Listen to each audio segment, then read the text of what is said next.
The Michigan Clean Water Corps, or MyCorps, is a network of volunteer water quality monitoring programs here in Michigan. The CLMP, or Cooperative Lakes Monitoring Program, is what they offer to inland lake riparian owners and local residents who care about their lakes management. Statewide organizations such as EGLE and the Michigan DNR just don't have the people power to assess and analyze the volume of lakes and tributaries that we have here in Michigan. So, CLMP gives lake communities the tools to advocate for their own waterways and lake health, from shoreline habitat and runoff mitigation to measuring water quality out in the deepest basins, and also contributes to data sets used by government and environmental agencies. And once a lake is enrolled, their data is also published in a statewide annual summary. Participating in the CLMP just gives a lake exposure and sets their community apart as one of the lakes that participate in this highly accessible program. When it comes to Portage Lake Watershed Forever's current activities in 2022, utilizing programs available to us in addition to what our lake manager offers is so important, especially when there are other ways this data can be used, most notably by entities like EGLE or the Michigan DNR. For example, one topic of conversation this year has been assessment of the lake's fishery. The Michigan DNR uses CLMP data to help with fisheries management, because of course any assessment of fisheries and lake ecosystems should begin with considering the water quality data. The first two parameters they look to are Secchi disk data and total spring and summer phosphorus data, which we started collecting this year. And yes, the lake pays a lake manager and a private company to also collect this data, but in this context, the DNR can quite easily log on to the CLMP database and pull up that information, and also easily compare it to adjacent lakes or lakes with the same type of influences. It could be useful in many different contexts.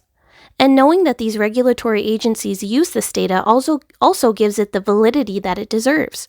Because although citizen science can sometimes be considered not real science or just feel-good science, it's highly regulated and is very trustworthy, especially under this program.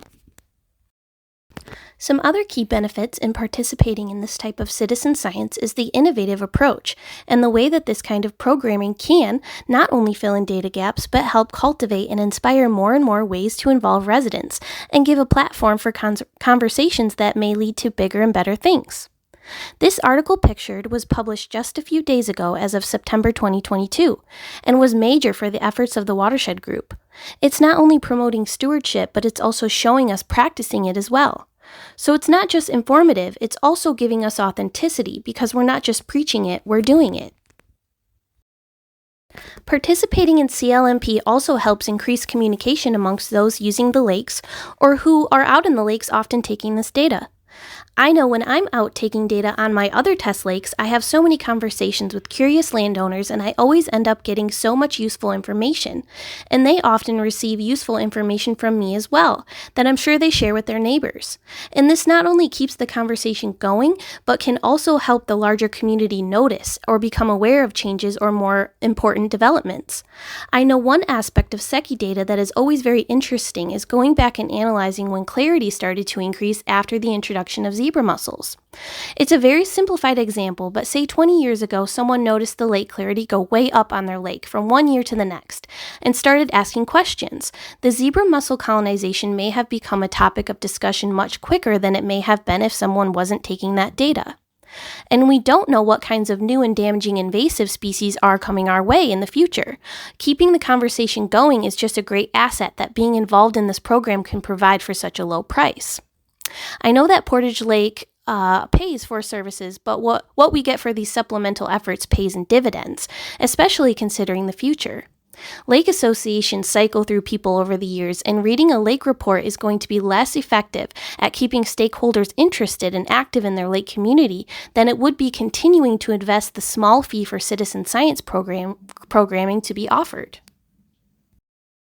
Now, a little bit about what we did this summer on Portage Lake. This was the first year that Portage Lake had ever enrolled in any of the CLMP programs. They started out with the biweekly Secchi disk readings, the spring-summer total phosphorus sampling, and then the two community projects, which were Score the Shore and the Aquatic Exotic Plant Watch. One being a community volunteer event and the other being a partner event with the data taken by a couple of us from the Conservation District and two of the Little River Band employees.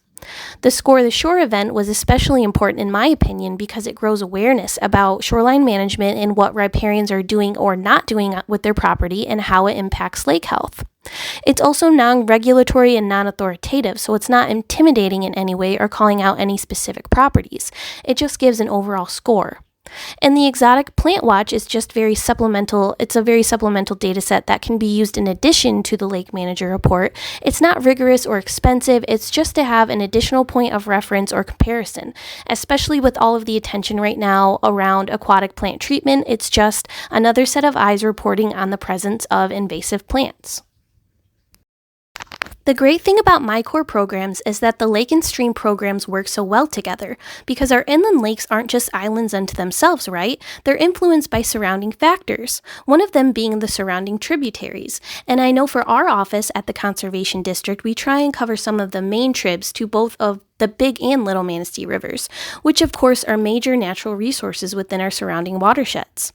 The Mason Lake Conservation District just got their MyCore plan approved as well, so stream monitoring and these data sets will continue to be populated as interest in these programs grow.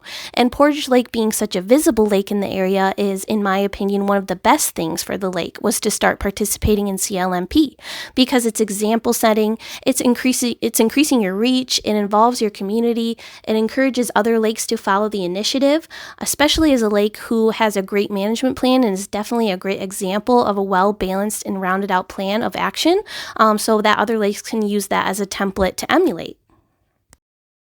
So I think one of the best ways to encourage surrounding lakes to participate in this great work and to start developing plans is for the Portage Lake Watershed Forever group to be a working example of it yourselves and be very diligent in sharing and promoting success because it is fun and people want to have fun. They want to be involved. So promotion and sharing information is key.